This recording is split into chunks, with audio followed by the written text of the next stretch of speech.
I'm Brandi Kruse. Welcome to Undivided on this Monday. What a fabulous Monday it is. I don't know why I'm in such a good mood today. That's not a bad thing. It's just, I just woke up and usually on Mondays it's such a bummer, but I'm in a great mood. Lots to talk about today, an interview heavy show for you. Oh, and thank you for being here. Thank you for your continuing commitment to give common sense a comeback. If I don't say that, I feel like we can't truly start the show. Undivided is presented by our founding sponsor, 1530 Mortgage. Visit them at 1530mortgage.com. And we're making a big push for new subscribers before we hit our 1 year mark. So if you've been listening on the podcast or maybe watching this on YouTube and you like the show, consider supporting the show so we can not only continue to do this work, but we can grow this mission and this movement. I'm looking to hire some people in the new year, so that would certainly assist with it. You can support the show at patreon.com/undivided or by becoming a contributor on my locals community, brandikruse.locals.com. You can do that for as little as $5 a month. And I sure would appreciate you joining our circle of subscribers. All right, coming up today, an update on the cease and desist letters being sent to the Tiffany Smiley for Senate camp over alleged trademark infringement. I'll update you on some things that happened over the weekend and where stuff stands. Plus, a soccer player's beliefs are being corrected, I guess is an okay way to say it, by his team after he shared his concern, or seemingly shared his concern on social media, over gender fluidity being kind of forced on our children, despite what children's parents might want. And finally, one of Washington's, would you be surprised to know, one of Washington's largest and perhaps the largest homeless camp in the entire state actually isn't in the Seattle area. It's all the way across the state in the city of Spokane, and there exists there the political will to remove it.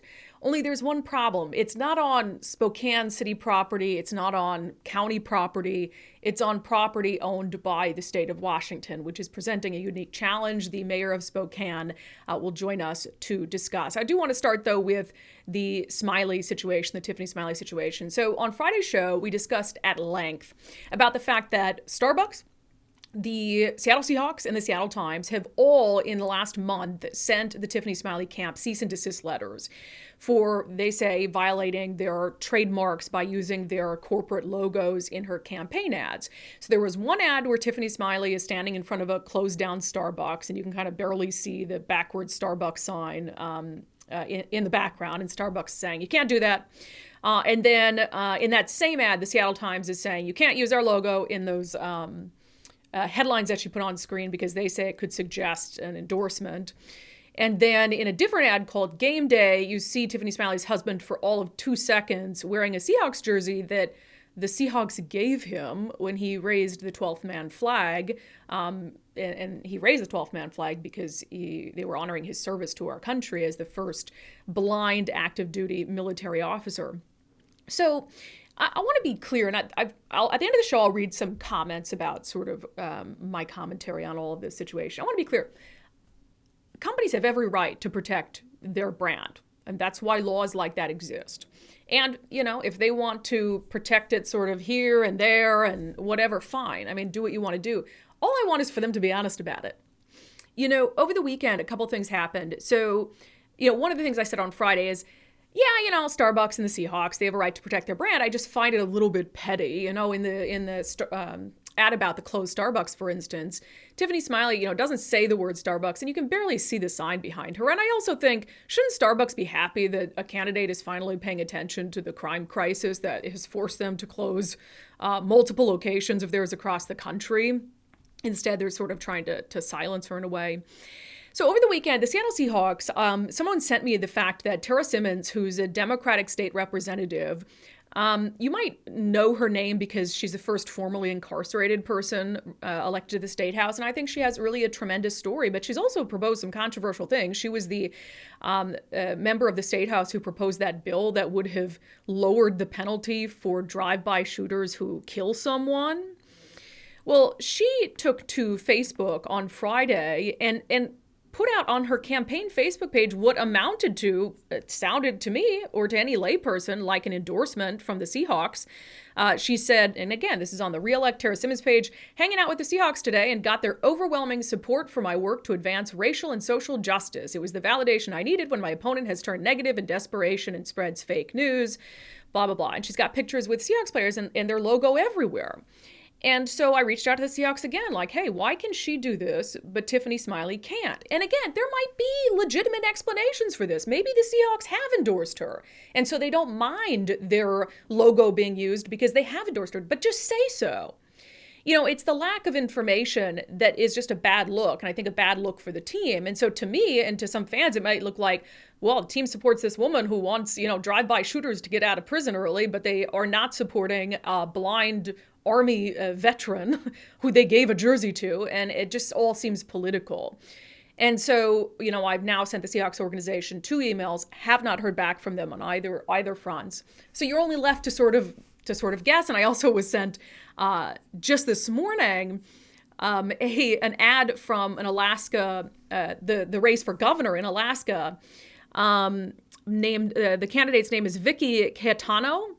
And she lost in the Democratic primary, but somebody pointed out that she ran ads with her in a Russell Wilson jersey. And look, the Seahawks might not have seen that. But again, it just comes down to, I want more information from them. Just be transparent. Like, explain why Tiffany Smiley can't have her husband in an ad for 2 seconds, but someone like Tara Simmons, a Democrat, can, post this whole thing on social media.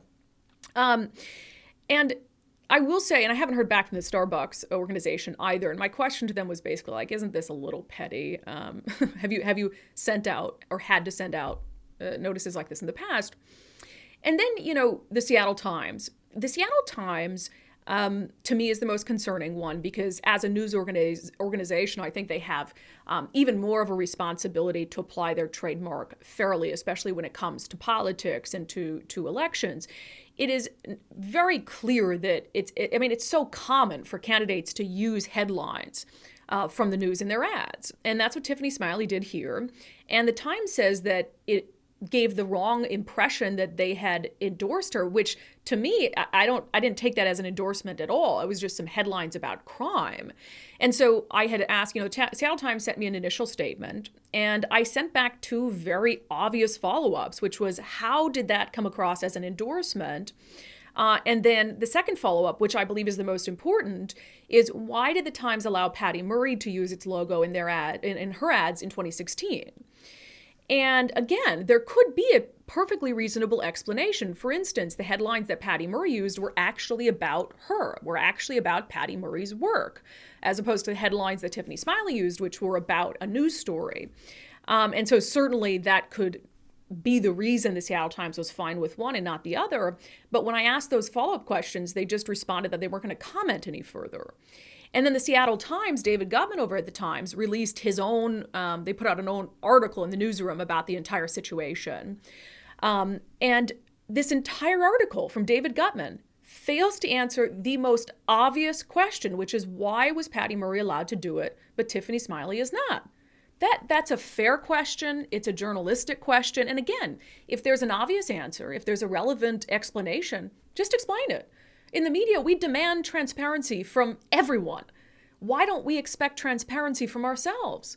So I really wish the Seattle Times, and I'm taping the show early today because I have to travel for a speaking engagement. And so certainly if the Seattle Times ends up clarifying things, sending me a statement, I will update it for all of you. But it's just like, a news organization, you're about transparency from every single person. You should be about transparency from yourself. I'm absolutely open to an explanation for all of these things that isn't about politics, but you can't just, even if it seems obvious to the Seattle Times, why they allowed one or not the other. It doesn't seem obvious to me. I imagine it doesn't seem obvious to a lot of people who are watching. So just lay it out for me like a 5-year-old. Treat me like a 5-year-old and just explain it to me so I can explain it to all of you.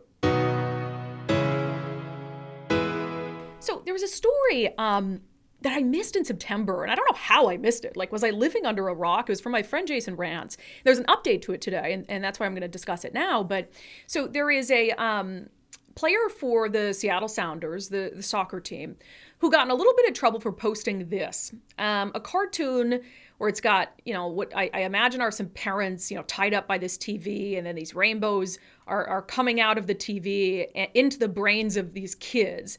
And then the TV is handing the girl a pair of jeans and the boy a skirt. And so clearly it's sort of a cartoon about, gender fluidity and gender identity issues just sort of being forced into the mind of children. And I I support trans rights. I do believe, though, that you have this sort of groupthink that's happening where more and more kids, there's shows on TV called like, God, what is the one from Disney or Discovery or something where it's about like teens competing in drag shows and stuff like that. And you've got all these like drag shows for kids across the country. And so anyway, this is just the opinion of this soccer player. Well, apparently his coach did not think his opinion was correct and vowed that the organization would sit him down and tell him why his opinion was not correct.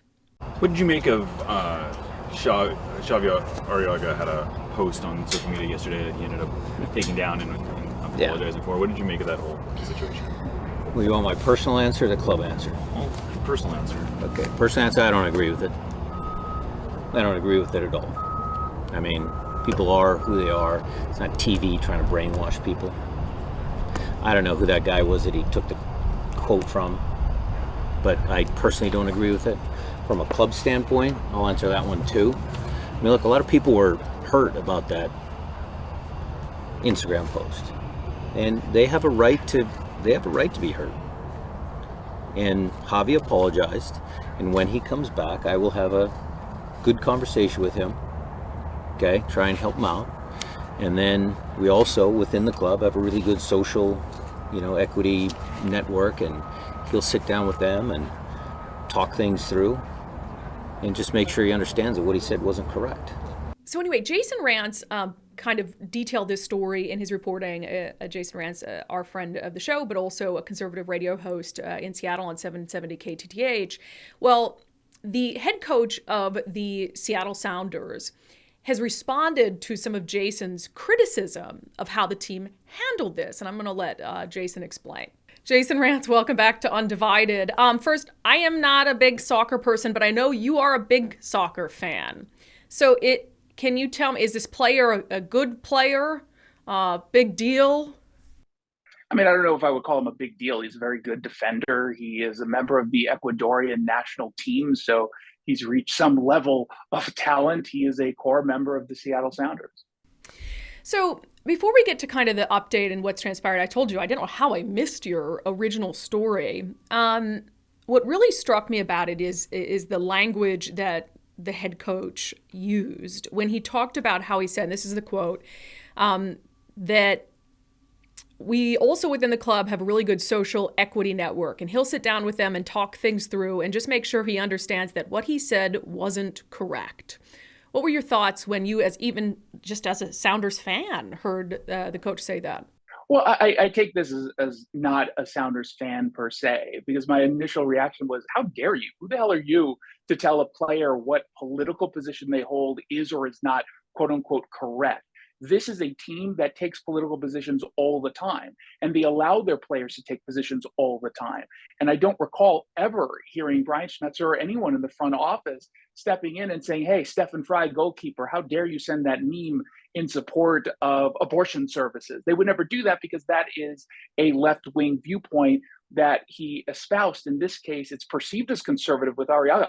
I don't think that this is a conservative position. I think people, regardless of how they identify politically, probably agree more with the cartoon that Arriaga posted than not. There is a small faction of very far to the left fans of the Sounders who are Antifa sympathizers. They will take any position that a conservative doesn't. They'll take the opposite.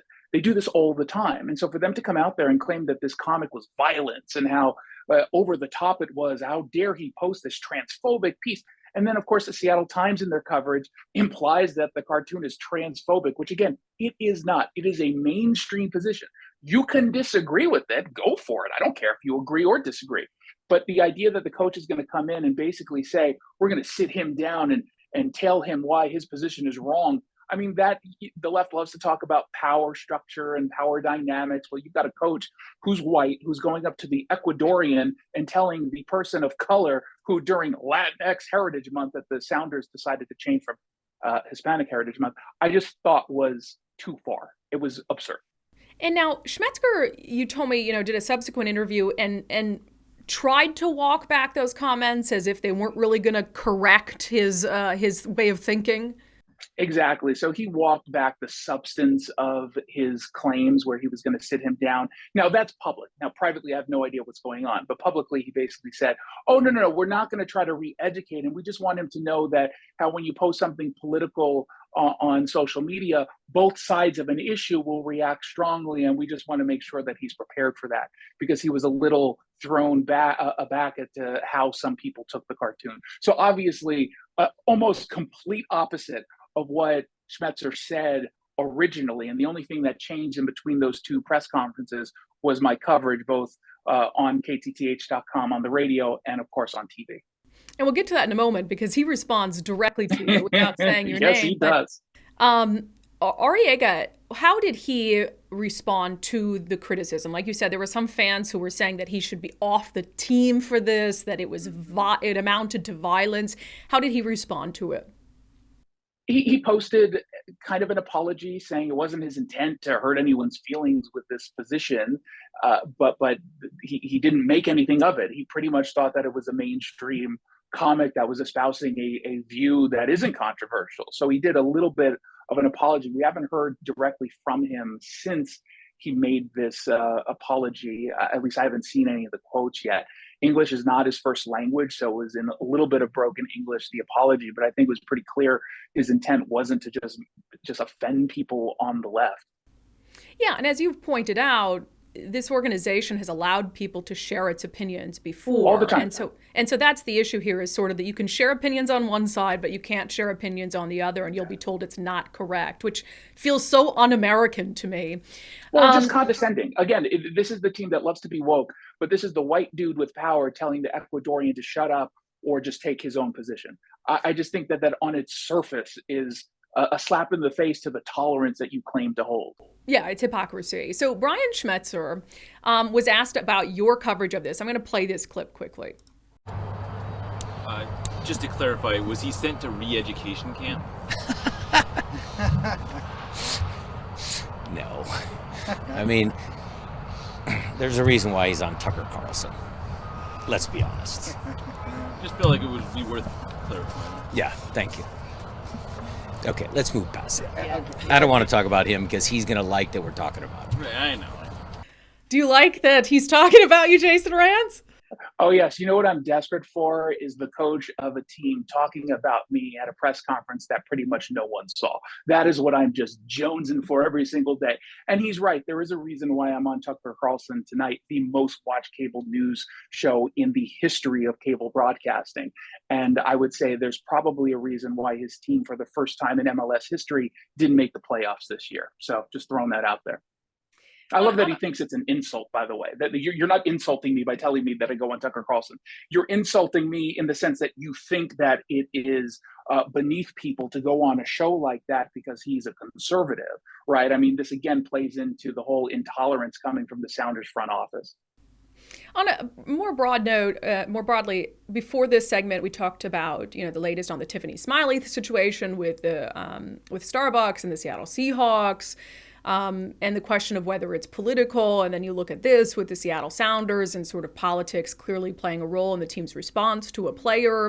What would your advice be to these clubs, the Seahawks and the Sounders, when it comes to their forays into politics? I generally think, regardless of the political positions, from a club standpoint, shut up. This is not the world that you should be diving into because you're going to unintentionally create conflict.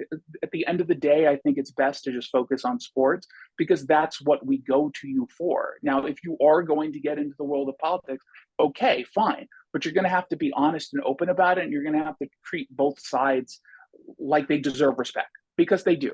We live in a country, including a city, that still is supposed to value both sides of a conversation, and we don't want to create this echo chamber. If you are so confident about the political positions that you hold close to your heart, then you can defend them, and you'd be okay with someone saying that you're wrong.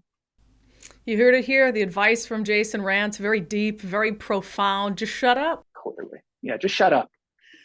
All right, Jason Rance. Good stuff. Thank you so much. Thanks, Brandi. And, just to kind of put a bow on that conversation, I think as a team, when you start to decide what extreme views are. I think that's when you get into trouble. I mean, no one is saying that, like, if a player came out and wore a swastika or was doing a Nazi salute on the field, that would be something the team should speak out about. And I think that's why you just get out of the politics of it altogether. Because, as Jason said, I don't think this particular cartoon was an extreme view. I can see how some people disagree with it, but the idea that kids are sort of being exposed to these ideas of gender fluidity in a way that, for their adolescent brains might convince them that they're transgender when they're actually not. And then, they might take some sort of steps that are hard to correct in adulthood. There are a lot of Americans who have that view. And so when you get into, as a ball club, deciding what's extreme, what's correct and what's incorrect, that's where you get into trouble. So best to just stay out of it. Or as Jason said, more bluntly, just shut up. The following segment is brought to you in partnership with Future 42. Turn your frustration into action by signing up at future42.org. Would it surprise you that the largest, or one of the largest homeless camps in the entire state of Washington is not in the Seattle area? It's actually all the way on the other side of the state in Spokane. It's a camp called Camp Hope, which I don't know about that name for a homeless camp. I can't say that homeless camps are places filled with hope. But anyway, it has about 600 people.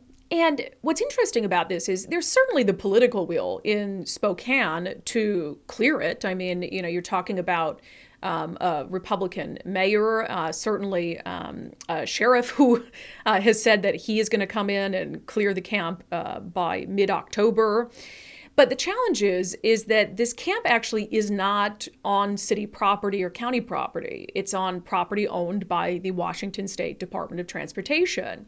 And so you have a very challenging situation where you're in a much different political climate than Seattle. There's the will to remove it. There's the will to make sure that Spokane doesn't turn into, a Seattle when it comes to the homeless crisis. But in this particular instance, Spokane Mayor Nadine Woodward says their hands are kind of tied. Mayor Woodward, welcome to Undivided. Thank you. Great to be here. For people who aren't familiar, just explain Camp Hope. What is it? Camp Hope is a very large encampment on Washington transportation property. It's the first such state-owned right-of-way encampment that we have had. It started at the end of last year as I would say, a protest by a homeless advocate who runs a nonprofit and was unhappy with their perceived lack of enough low barrier shelter space within our regional shelter system. So that protest started outside of City Hall and then was moved in December to the WashDOT property along Interstate 90, east of our downtown area, and populated to the point where we've been told, or it's been reported, that it is 600 plus individuals on one city-sized lot owned by WashDOT property, WashDOT department. I've heard it said that it's the largest homeless encampment in the state. Do you dispute that? I don't know how large the other encampments are on the west side of Washington, up and down the I-5 corridor. The only thing I know is it is large and it is our first. What are some challenges that have come along with it? Many challenges have come with this encampment, and at the cost of our city taxpayers. We have been in negotiations for many, many months with WashDOT on mitigating those impacts. Public safety, public health are just some of them. We as a city are paying for the garbage removal Monday through Friday. We are paying for private security and for police overtime of 12 hours every single day at a cost of almost $500,000. We've also met continuously with neighbors and businesses around the encampment who have suffered greatly. We have a business complex that has had more than $100,000 in damage and property damage done there. A number of other businesses. We have a very large construction project that's going on just a block away, and that contractor has threatened to walk off the job because of property theft and threats to his employees. So it just numerous impacts. The calls, the police calls to that property continue to rise every single month that they have been there.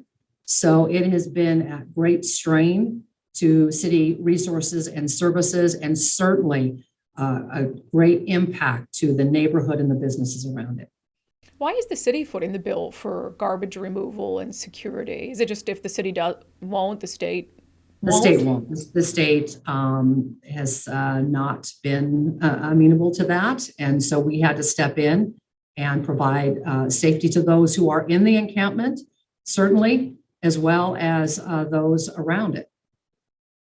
You know, the governor has been talking about, as some, I'm not going to name names, well, I'll name the governor's name, they make a complete 180 on public safety. The governor has come out and kind of touted renewed efforts from WashDOT to remove these encampments along our highways.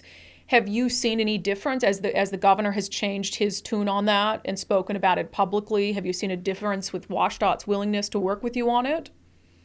Not necessarily. The latest ask we've had is for Washington State Patrol to be able to join us in providing public safety measures to that encampment. We provide police overtime from 7 a.m. to 7 p.m. And we have asked WSP to come in and provide the 7 p.m. to 7 a.m. Part of that. And so far that they have not been agreeable to that. So what little we have asked just has not been met with any support. From their perspective, what does the State Department of Transportation tell you in regard to not coming in and clearing the camp away? We don't have enough beds for every single individual in that encampment. And as it has been allowed to grow to the point, if it is really 600 individuals, we did submit a plan to Commerce when it was brought to our attention back in May that the state legislature had allocated funds to help with these encampments to move individuals out and into housing rapidly. We found out that we were eligible for $24 million. So we met as a county with the city of Spokane, the county and the city Spokane Valley, and our regional partners to meet that 30-day deadline to come up with a plan to house 600 plus individuals. And we submitted that plan July 31st. And very little movement has been made on the state's part to engage in that plan and move people into housing. We just opened 3.5 weeks ago, the city did, a new, large, low barrier shelter on the east side of town where we can house hundreds of individuals.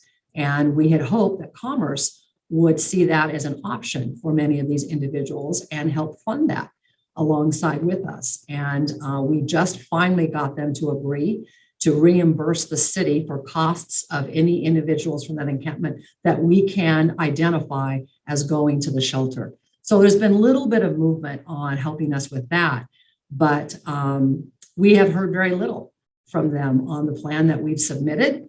There was one hotel that is being purchased right now by Catholic Charities. It is a Quality Inn on the west side of town that Commerce directly allocated to purchase that building, but it takes 60 days to turn that around and make it available for those who need housing. So we're looking for help from Commerce. We have a lot of people here, and that encampment needs to close before our winter weather sets in. We have lots of cold temperatures in the winter, snow, and we want to make sure that those individuals have a more humane and compassionate place than a city lot with hundreds of them on there in tents in temperatures that are below freezing. And we do have some options right now that we can expend, and we have not, I don't think it's been supported by Commerce. Just to be clear, so since it's state property, to what extent are you hamstrung on being able to make any decisions about it? Because it's state property, we cannot trespass individuals off of that property. During the heat wave, there was a large tent that was erected that Commerce said was illegal and was trespassing, but they wouldn't permit it, and we couldn't permit it because it was illegal. So that's been something that we've been challenged with as well. So we're just continuing to move forward on this. And so the city of Spokane cannot go sweep you don't have the legal authority to remove any camps or tents or people from there. We are engaging in an abatement process to do that. Okay. The city did notify the structure that was put up on the WashDOT property that we would go through the abatement process. The county is now doing that as well. So if the city had control over this area and sole decision making, would you have been able to sweep it and clear it by now? Because I know there are some federal court rulings around, not being able to remove someone from public property unless there's a shelter to go to. You mentioned that there's concerns there's not enough shelter. So would the city, even if they had full control over it, been able to do more than the state has done? Absolutely. I mean, we would have been able to expand our shelter system before it got to the point where there were 600 individuals to move people from that encampment and into emergency shelter. But now when you've got 600 individuals, it makes it a lot harder. Okay, so if the city had been in control of it, you wouldn't have let it get to that point, is what you're saying. Exactly.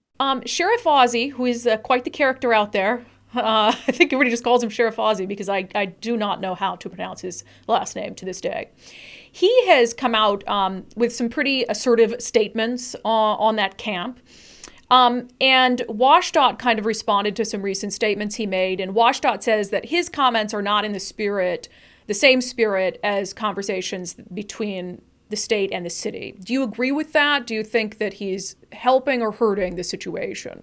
Well, I know that he has talked to a lot of the neighbors and businesses around the encampment, and he wants to be able to do something before winter sets in, which is really what our goal is as well. He has provided us a little bit of leverage to be able to have that conversation of what's the deadline here. I know that the Commerce plan was to move people out of these encampments and into housing rapidly, but what is the expectation to the campers and to the community in this plan? This has been going on for 10 months at this particular location, and this community wants to know, as well as myself, what's the deadline to move individuals out of this encampment into housing? And we haven't gotten that yet. Well, now the sheriff has put out a deadline, and we are working to meet that deadline to make sure that when that deadline comes, that we will have an option for those individuals to move out of tents in an unsafe, uncompassionate environment and into emergency sheltering, which is a safe bed, a roof over their head, access to meals, and to services. We can continue to do assessments for those individuals to see what types of housing needs they have while they are in a shelter, and they can be in a safe place in a shelter while they are waiting for those housing options to open up for them. Where they are now is just not humane. I was reading the statement that WashDOT put out in response to the sheriff, and they said that their meeting with city officials, which I'm assuming maybe includes you, or at least your staffers, was a start to a productive, much-needed discussion to successfully resolve Camp Hope. That's their characterization of your conversations today. Productive, working towards a resolution. Do you feel the same way? Would you characterize those discussions in the same way? Well, we do have the right people at the table. So we have WSP, we have Commerce, we have the Attorney General's office, we have Commerce, we have the city, we have the county, we have law enforcement. So we have the right partners at the table. We have not been able, though, yet to come to a deadline. And I think that's what people want more than ever, is to hear, when is this encampment going to be decommissioned? And what are the assurances from the state that it will not, a new one will not pop up there and be allowed to populate to the level that we've seen here in Spokane? In mentioning some of the comments made by the sheriff, he is saying that he wants to have a full investigation and an audit of money that went that's tied to this. He said, quote, "I will seek an audit of WashDOT, the state of Washington, and the city of Spokane in their funding of Jules Helping Hands for the operations at this camp and other homeless camps within the greater Spokane area. I intend to conduct a full investigation into potential fraud related to this funding." What is he talking about? Is the city of Spokane involved in fraudulent funding? No, not at all. But listen, we're open to any investigation that the sheriff thinks it fits this situation. We will be cooperative with that if he has any questions on the city's role in any of this. But I invite any investigation that he feels is necessary. Have you spoken to him about that, though? I mean, he's saying he's going to contact the FBI with respect to possible public corruption and the misuse of public funds. It sounds very serious. Have you spoken to the sheriff? He informed me that he was going to pursue this investigation, and that was the extent of our conversation. Do you think how's your relationship if he's threatening to contact the FBI about possible public corruption and he's listing the city of Spokane as a possible culprit? Yeah, I'm not sure about to what degree he's including the city on that. But like I said, if he wants to open an investigation into money spent regarding this encampment and the people involved, I absolutely would support that. Just on a broader scale, I guess I was surprised. I hadn't heard about this camp until recently. And I guess I was kind of surprised because, we've got a crazy homeless crisis in Seattle that is not getting any better. And I guess, there is a tendency to sort of blame it on liberal cities and liberal jurisdictions where we see these crises like up and down the West Coast. But Spokane isn't a liberal jurisdiction. What's contributing to the homelessness crisis there? Well, we really are a regional hub for homeless services. The city of Spokane is for a very large geographic region. And we have the shelters in the city, we have all of the resources in the city. And so we do get a lot of individuals from outside of Spokane and Spokane County who come here to access our services. The pandemic definitely had an impact on homeless populations. I think most cities have seen the numbers of homeless during this pandemic increase. We are no different. But I also believe that state policy does play a role in all of this, especially when it comes to these encampments that we're specifically talking about. Encampments that are allowed to happen on state property and allowed to grow to the extent that we have seen here. Now, whether or not this encampment was organically populated or not, that's a big question mark for me.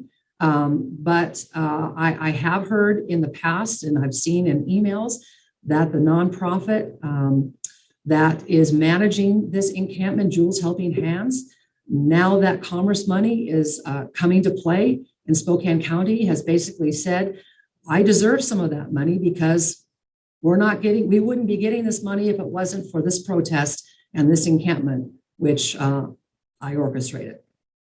So that might speak to what the sheriff is talking about in his belief that there might be some misuse of funding, it sounds like. We'll see. On a broader scale, you mentioned, and you make a good point, you're not a liberal city, but we are in a liberal state that has shown incapable of really dealing with the mental health crisis and certainly the public safety crisis in a meaningful way. They have a session coming up in a couple months. What are some things you think could be done at the state level to help cities across the state deal with these issues like homelessness, like drug abuse, like public safety?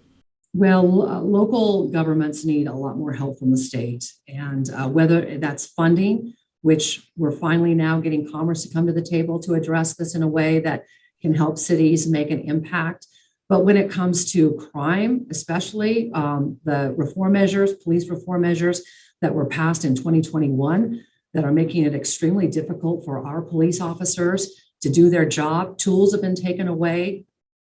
Drugs have been decriminalized. We have a real problem with our jail system. We are losing space within the jail. We have staffing shortages. One of the measures that was passed in the police reform legislation year was that now the training for people who work in the jails and corrections is going from 4 weeks to 10 weeks of training. People don't want to be away from their families that long. That training is only offered in Burien. And so families on the east side, they don't want to be that far away from their loved ones when they go to this training. It's costing cities more to get these individuals trained. So we need to do something better. We need to have alternatives to jail when that is a reasonable alternative. But we have created an environment of legislated lawlessness where we have criminals on the street that know that officers cannot pursue them, even if they are a known suspect. that if they openly use and possess on the streets drugs, nothing's going to happen to them, that there are very little consequences and there's no room in the jail for them. We, for the first time this summer, had one of our own officers, a veteran officer, targeted in a drive-by shooting, almost lost his life, inches away from losing his life. That's never happened in our city. This is a very dangerous environment for our men and women in blue to be working in. And the things that are happening at the state level are making that environment much more dangerous. Well, Mayor, we appreciate your time. And the timeline again for Camp Hope, it's mid-October. Is that what the sheriff has said? Or has he pushed it to November? Well, I've asked for a little more time. November 10th is his deadline. And that's to meet the abatement process that will go through the court here in Superior Court in Spokane County. So we'll see. It's a 20-day process and another 5 days for the hearing. And that gives us some time to make sure that we have expanded capacity in our regional shelter system to offer these individuals a better way out. Not a winter in an encampment, which is brutal here in Eastern Washington, but to access space that is safe for them so that they can be assessed and connected to services and to the housing that we hope to get them into. And do you feel confident on that timeline that you won't just, like Seattle does, push the problem around from place to place? Well, we can't force people into shelter. That's always a challenge. But part of that will be to make it, I think really when the cold weather sets in, more of those people will be motivated to move into something safer and warmer. All right, Mayor Woodward, we appreciate your insight on this, and I wish your city the best in dealing with it. It's not the easiest situation to try to confront. It's an incredibly complex challenge, and if we could have solved this a long time ago, we all would have. It's going to take time. It took us time to get to this point, and it's going to take time to get us on the other side of this and move the needle. And it certainly raises questions about the larger issue of camps that pop up on along highways or sometimes under highways. We've seen that in Seattle, and you could have all the political will in the world in a particular jurisdiction to clean it up. But if it comes down to the state, certainly there doesn't exist the same level of political will at the state level and certainly at the governor's office to do these things with haste. The previous segment was brought to you in partnership with Future 42. Turn your frustration into action at future42.org. All right, we'll end the show on Monday as we always do with some comments. There was the story about Tiffany Smiley and the cease and desist letters being sent to the Tiffany Smiley campaign from the Seahawks and Starbucks and the Seattle Times got a lot of traction over the weekend. And it was like, I mean, it's so funny. When I read comments on Twitter, it's always people who are angry at me. And then I read comments on Facebook or Patreon and locals, and it's like completely different. Let's dive into Twitter comments, shall we? One individual writing, a private company can choose what type of person or organization uses their image or likeness or brand. Forcing a company to have to let any and all is a bit fascist, but it's the GOP brand these days. DeSantis went after companies in Florida because they didn't agree with him. That's true. And if you recall, and if this person actually listened to the Undivided podcast, they would have heard that I criticized DeSantis for going after companies like Disney simply because of their politics, because I find it a little bit petty. So I have moral consistency. I don't know if this person at Menon_C does. Let's see.